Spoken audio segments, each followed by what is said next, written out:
Bueno, pues vamos a continuar, tal y como hemos dicho, a profundizar, ¿no? Había una pregunta sobre en qué área se manifiesta la avaricia. ¿No? O sea, que se manifiesta en el tema de qué es lo que yo quiero, ¿no? Entonces,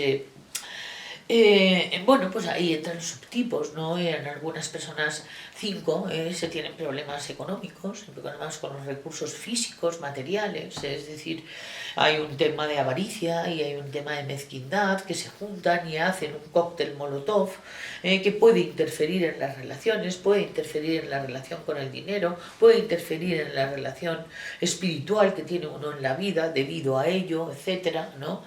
Pero no solamente es una cuestión de mezquindad y de avaricia en el tema de tener dinero o no tener dinero. Puede manifestarse en ese área, por supuesto que sí.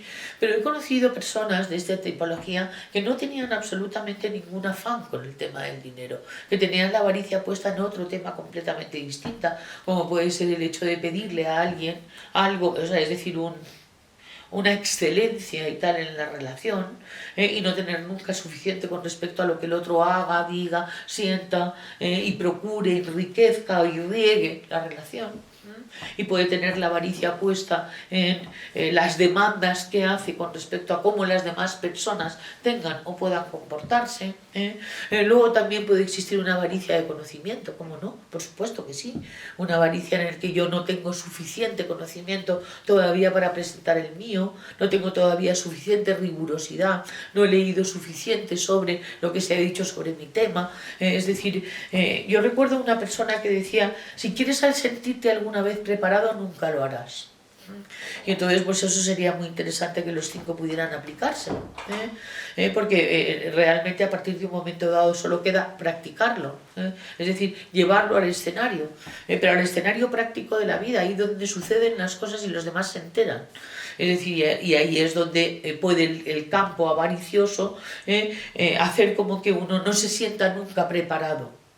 O no se sienta nunca uno suficientemente culto, o no sienta suficientemente que sabe sobre el tema que quiere debatir o sobre los argumentos que quiere dar para cualquier asunto que se refiera a la comunicación. Que ahí también se puede colocar la avaricia, en el tema del conocimiento. ¿Cuánto sé de algo como para yo poder utilizarlo como un poder personal? Porque el tema siempre, y no en los 5 solamente, pero también en los 5, la energía vital significa poder personal. Y vamos a quitarle dramatismo a la palabra poder. Poder personal significa valoración.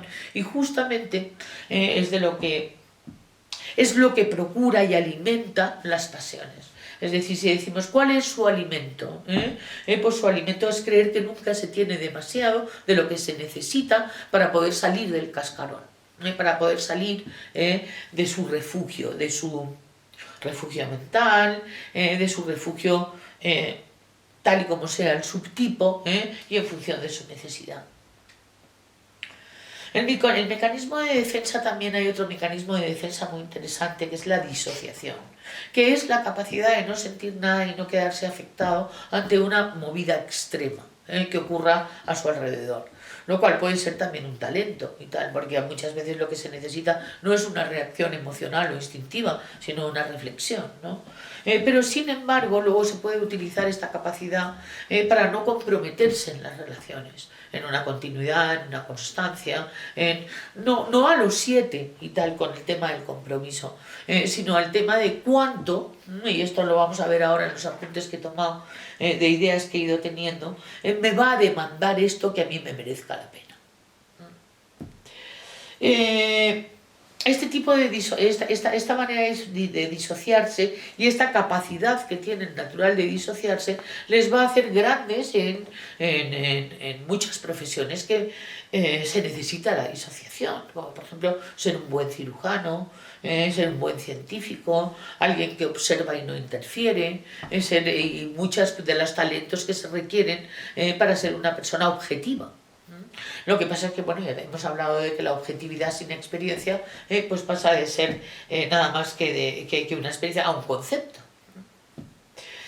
Luego, pues esto, bueno, vamos a decir que es la práctica consciente de todas estas cualidades las que van a poder sacar al 5 de de esta encerrona, ¿no? Que se ha hecho a sí mismo, así como todos, que es lo que llamamos el ego, ¿no? Es una falta de libertad completa y absoluta, es una programación, pim, pum, es como si uno tuviera un programita y pim, cada vez que uno se pone en acción y tal, pues se prende el programito y entonces es como un protocolo y tal que se sigue y bueno, pues aquí somos un poco antiprotocolarios en el sentido de poder hacer una expresión natural de cada momento.